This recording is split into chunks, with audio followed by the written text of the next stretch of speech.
Welcome. In front of me is a Kruger Matz Move 8, and today I'll show you how to format an SD card. So to get started, you want to go into the settings.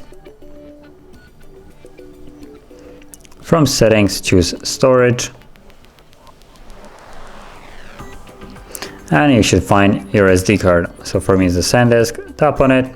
It will take you to the storage itself, from where you can access settings by tapping on the three dots right here and going into storage settings. And from here you'll find the format buttons. Tap on it. It will give you a message that this process will remove basically all the data from the card. So if there's something that you would like to keep, you might want to back it up before you proceed. But assuming you already done that or you don't want to keep anything, just tap on erase and format. The process will begin. It's a fairly quick one, it just takes a couple of seconds. And once it's finished, the card is immediately ready to be used again.